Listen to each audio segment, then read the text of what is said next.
Joyce Meyer, Battlefield of the Mind, installment 8. I'm reading it so you don't have to.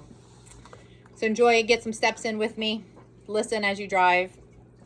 Chapter 4, Little by Little. Deuteronomy 7:22. And the Lord your God will clear out those nations before you, little by little. You may not consume them quickly, lest the beasts of the field increase among you. The renewing of your mind will take place little by little, so don't be discouraged if the process seems slow.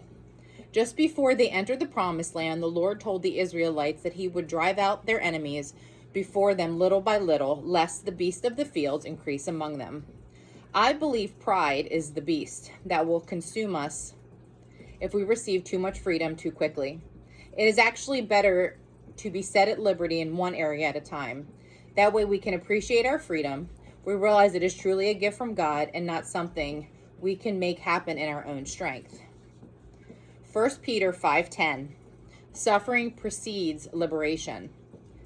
And after you have suffered a little while, the God of all grace, who imparts all blessings and favor, who has called you to his own eternal glory in Jesus Christ, will himself complete and make you what you ought to be, establish and ground you securely, and strengthen and settle you.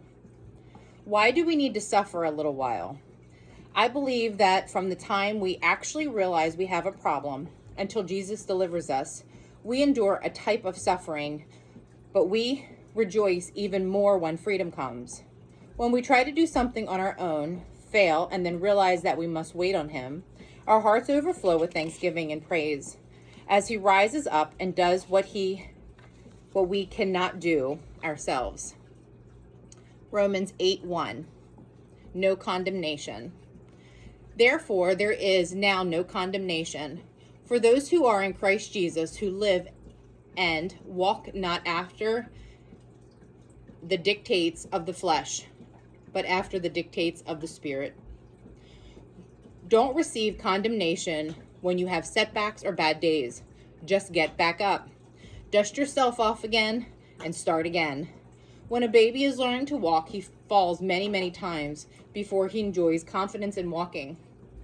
However, one thing in a baby's favor is the fact that even though he may cry a while after he has fallen, he always gets right back up and tries again. The devil will try his hardest to stop you in this area of renewing your mind.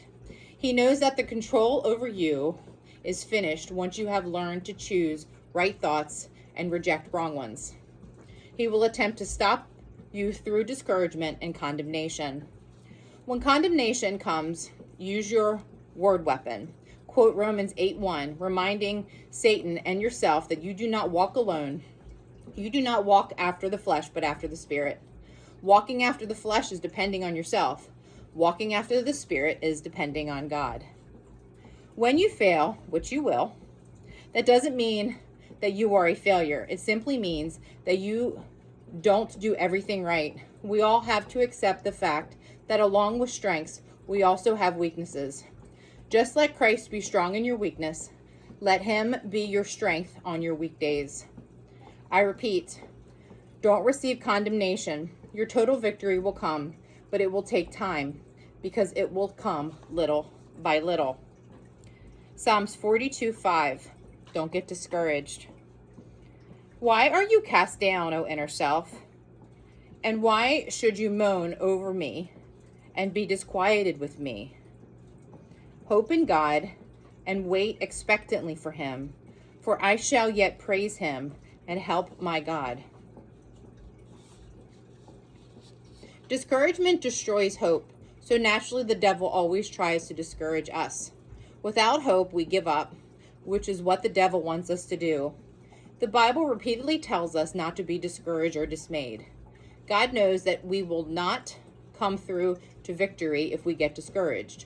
So he always encourages us to start out on a project by saying to us, don't get discouraged. God wants us to be encouraged, not discouraged. When discouragement or condemnation tries to overtake you, examine your thought life. What kind of thoughts have you been thinking? Have they sounded something like this? I am not going to make it. It is too hard. I always fail. It has always been the same and nothing ever changes. I'm sure other people don't have as much trouble getting their minds renewed. I may as well give up. I'm tired of trying. I pray, but it seems as if God doesn't hear. He probably doesn't answer my prayers because he's so disappointed in the way that I act. If this is an example represent your thoughts, it's no wonder you get discouraged or come under condemnation. Remember, you become what you think. Think discouraging thoughts and you will get discouraged. Think condemning thoughts and you will come under condemnation. Change your thinking and be set free. Instead of thinking negatively, think like this. Well, things are going a little slow, but thank God I'm making some progress. I'm sure I will be on the right path that will lead me to freedom. I had a rough day yesterday. I chose wrong thinking all day long. Father, forgive me and help me to keep on keeping on. I made a mistake, but at least that's one mistake I won't have to make again. This is a new day. You love me, Lord. Your mercy is new every morning. I refuse to be discouraged. I refuse to be condemned. Father, the Bible says you don't condemn me. You sent Jesus to die for me. I'll be fine today. Today will be a great day. You will help me choose the right thoughts today. I am sure you can already feel the victory in this type of cheerful, positive, godlike thinking. We like everything instantaneous. We have the fruit of patience inside, but it is being worked to the outside. Sometimes God takes his time about bringing us to full deliverance. He uses the difficult period of waiting to stretch our faith and to let patience have her perfect work. God's timing is perfect. He is never late. Here is another good thought to think. I believe God. I believe he is working in me no matter what I may feel or how the situation may look. The Lord has begun a good work in me, and he will bring it to full completion. It is in this manner that you can effectively use your weapon of the word to tear down strongholds. I recommend that you not only purposely think right thoughts, but that you go the extra mile and speak them aloud as your confession. Remember, God is delivering you little by little. So don't be discouraged and don't feel condemned if you make a mistake. Be patient with yourself.